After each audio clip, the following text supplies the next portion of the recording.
భారత్ తన అత్యాధునిక ఆయుధ సైనిక శక్తితో శత్రు దేశాల గుండెల్లో హడలు పుట్టిస్తోంది. భారత నౌకాదళం గురువారం లేటెస్ట్ టెక్నాలజీ కలిగిన రెండవ అణుజలాంతర్గామి ఐఎన్ఎస్ ఆరిగాట్ ను తన నౌకాదళంలోకి చేర్చుకుంది. నేవీ వద్ద ఇప్పటికే ఐఎన్ఎస్ అరిహాంత్ రూపంలో ఒక అణుజలాంతర్గామి ఉంది. ఐఎన్ఎస్ అరిగాట్ అణు బాలిస్టిక్ క్షిపణులను కలిగి ఉంటుంది. దీంతో భారతదేశం అణ్వాయుధ దాడి సామర్థ్యం మరింత పెరిగింది. శత్రువులను వణికించే ఈ జలాంతర్గామి క్షణాలలో విధ్వంసాన్ని సృష్టించగలదు. ఐఎన్ఎస్ ఆరిగాట్ సుమారుగా 112 మీటర్ల పొడవైన జలాంతర్గామి. ఇందులో K-15 క్షిపణులు అమర్చారు.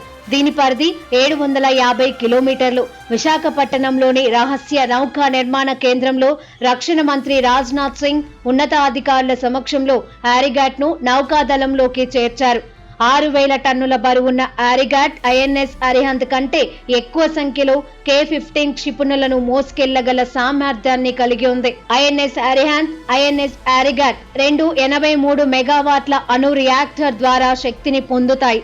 జలాంతర్గామి ప్రధాన పని నీటి అడుగున దాగి శత్రువుపై దాడి చేయడం లేదా గూఢాచార్యం చేయడం. సాంప్రదాయ డీజిల్, ఎలక్ట్రిక్ జలాంతర్గాములు నీటి అడుగున ఉండే సామర్థ్య పరిమితం.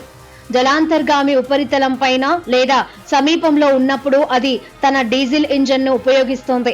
ఇది జలాంతర్గామి బ్యాటరీని ఛార్జ్ చేస్తుంది. డైవ్ చేయడానికి డీజిల్ ఇంజిన్ ని ఆపివేయాలి. ఈ సమయంలో జలాంతర్గామి పూర్తిగా దాని బ్యాటరీల పైన ఆధారపడి ఉంటుంది. బ్యాటరీని రీఛార్జ్ చేయడానికి కొన్ని రోజుల తర్వాత అది పైకి రావాల్సి ఉంటుంది.